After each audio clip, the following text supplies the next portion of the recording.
Hi, today I'm taking a departure from my regular videos to talk about the Zeiss Conquest HD 10x42 binoculars. I'm going to give them a user's review talking about image quality, feel and build, and compare them to these mid-range Nikon Monarch 5 binoculars. Finally, I'm going to talk about why you should or maybe should not spend the extra money on the Zeiss's versus the Monarchs. Right off the bat, you notice the superb packaging of the Zeiss. It looks like they're taking a page from Apple with the elegant fold-open box, the instruction manuals tucked away, and the binoculars themselves safely padded up inside form-fitting cushioning. A nice shoulder bag and a comfortable Zeiss labeled strap are included. And actually, I really appreciate this wide and cushioned strap. With this kind of material, you can wear it for hours and the soft material won't get tacky when wet from sweat or rain. Okay, the binoculars themselves come with a 5-year no-fault warranty from Zeiss, where they'll fix them if anything goes wrong, no matter how it happened. So theoretically, they could fall out of an airplane at 36,000 feet over the Ukraine if someone should inadvertently fire a Buk missile at them, although hopefully that never happens to me. But it still could come in pretty handy. Let me just put these down. Taking the binos out, it's hard not to instantly fall in love with the way they feel. The weight is substantial, but not excessive. They're well balanced. The rubberized grip has just enough grip, just enough purchase, tactile feel. And the focus knob is also very, very nicely balanced between tension and looseness. It feels solid, like it's not going to come out of focus. And of course, it can be turned with a single finger very easily. Okay, I've read some online reviews talking about the diopter adjustment on these binoculars, which is right here on the lens shaft. Some people complain that it's here instead of on the bridge next to the focus adjustment, as it is in some of the really high top-end binoculars like the Swarovskis and the Leicas. But I will say that having it on the eyepiece really doesn't bother me at all, because once they're adjusted, you tend to just never touch them again unless you're sharing it with somebody else. One more complaint people seem to have about these binoculars online is the front lens caps, and I have to say they might have a bit of a point. They're a little bit flimsy. They require, sometimes two hands to get them on. You got to bend the bridge just right, so they might have a point. Zeiss could have done a little bit better with these lens caps, although the good news is once they're on, and they don't feel like they're going to pop off anytime soon. Also, the eye cups themselves. When I first got these glasses, the left eye cup, well, first of all, they go through clicks to adjust to the proper depth so you can get the proper eye relief. And on the left side, the eye cup was a little bit sticky, turning through, and when I clicked it to open it up, it actually screwed the eye cup right off. The good news is I called Zeiss customer service and they were very friendly, immediately answered, a real person, and I've got a new pair of eye cups coming. These are actually deeper eye cups. Zeiss says they provide greater eye relief, although I seem to have no problem in that department. The problem itself I was able to fix by just really tightening up the eye cup so that there was more tension in the threads, and then I think also it just being broken in now, it opens and closes without any problem.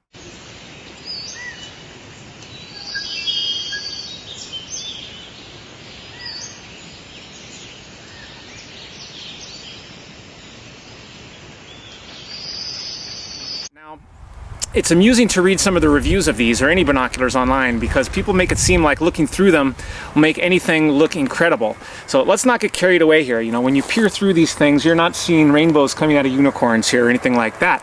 But these are $1,000 binoculars, and so you would expect the image quality to be superior, especially when you're comparing them to a mid-range set like these Monarch 5s from Nikon. So I would say if you know what to look for, yes, you can quite readily tell the difference in quality between these Zeiss's and the mid-range like the Nikons. But if you maybe are a less than avid binocular user, maybe you're not a photographer, I would say if you're happy with your mid-range, stick with them. But again, more on that later. So let me explain a little bit about why these would be better. So a bit about the Zeiss viewing experience. As I mentioned, the glasses themselves, the binoculars are very well balanced. They feel substantial, yet not overly heavy. And the 10 times magnification does put a premium on keeping your hand steady, which is something I'm not particularly good at. But I really need that extra reach compared to the 8 times, which actually is the preferred magnification for a lot of birders because of the increased angle of view.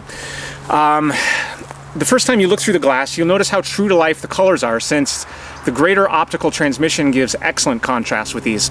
As a photographer, I really appreciate Zeiss camera lenses. In fact, I'm filming this video through a Zeiss camera lens right now. Zeiss lenses themselves are well known for what's called micro contrast, which is the ability to discern very minute details. And these binoculars don't disappoint on that level either. Now, of course, compared to a camera lens, you don't have the ability to reproduce, crop, and really analyze and pixel peep, as we call it, image quality. The image that a pair of binoculars makes, of course, goes straight to that sensor behind your eyes, and so the properties of the binoculars become a bit more difficult to explain to somebody objectively. That said, I've hooked up a camera, albeit a kind of Mickey Mouse setup, to at least try to give you an idea of what it looks like through both the Zeiss binos and the Nikons.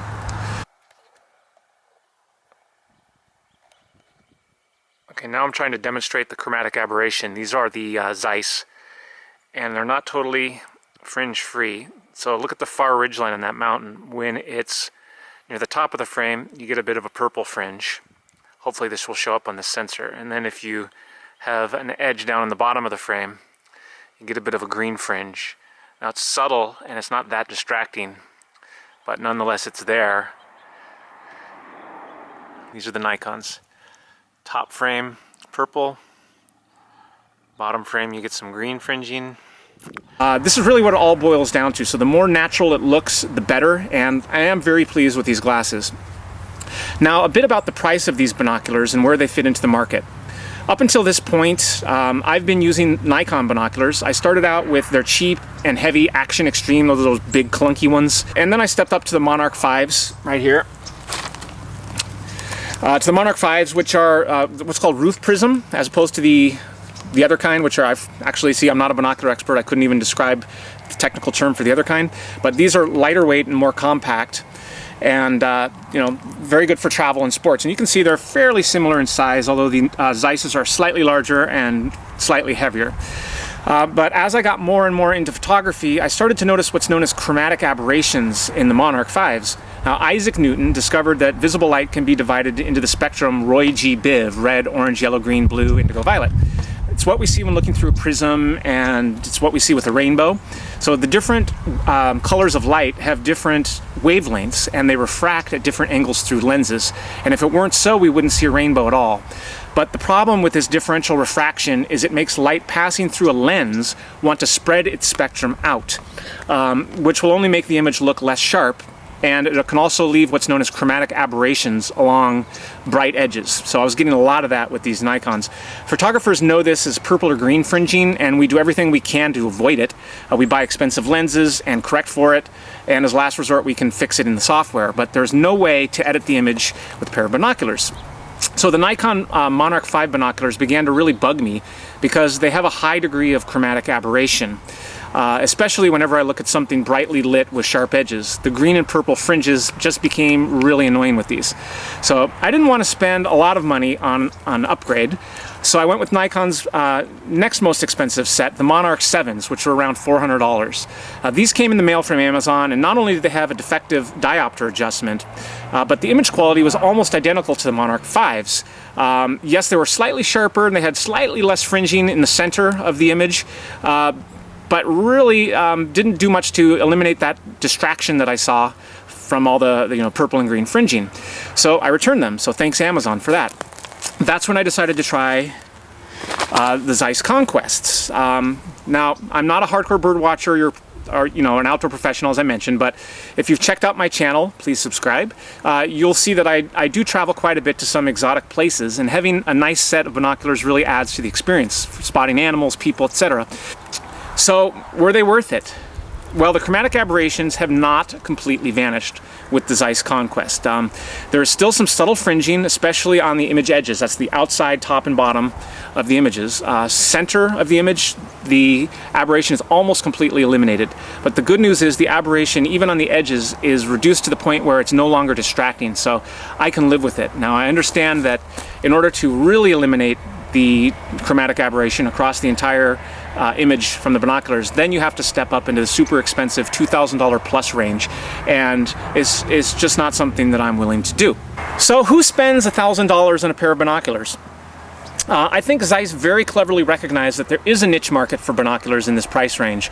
And this is sort of the BMW 5 Series or the Mercedes E-Class, you know, sort of the entry into the premium luxury level.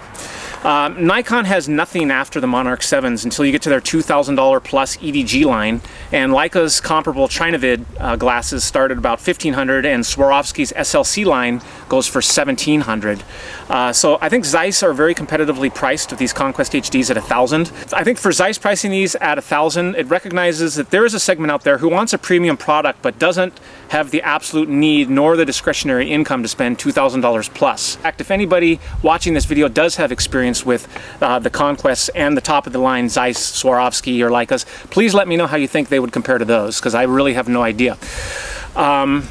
But you know, my impression is that once you're into this category, the Conquest HD, the $1,000, to jump to the next level of uncompromised image quality, that's where you spend whatever it takes to get the best image. You really have to spend a lot of money to do that. So should you get them? That's really up to you. For years I was perfectly satisfied using the perfectly adequate Nikon Monarch 5s, and there was nothing wrong with these entry-level, you know, mid-level binoculars. And for probably the majority of users, that's all they'll ever need. They have a great combination of price, feel, and image quality. I'm talking about, you know, the mid-range binoculars. But to me, the Conquest represent the sweet spot between quality, and of course that's something that's going to vary person to person based on budget and how demanding you are about image quality. So should you buy them? If you have $1,000 to spend on binoculars, I would say the answer is yes, they're worth it. If not, the Nikons and others are also great value at half the price. Don't get caught up in price, buy according to your budget. For me, they're worth it, and I really am enjoying using them.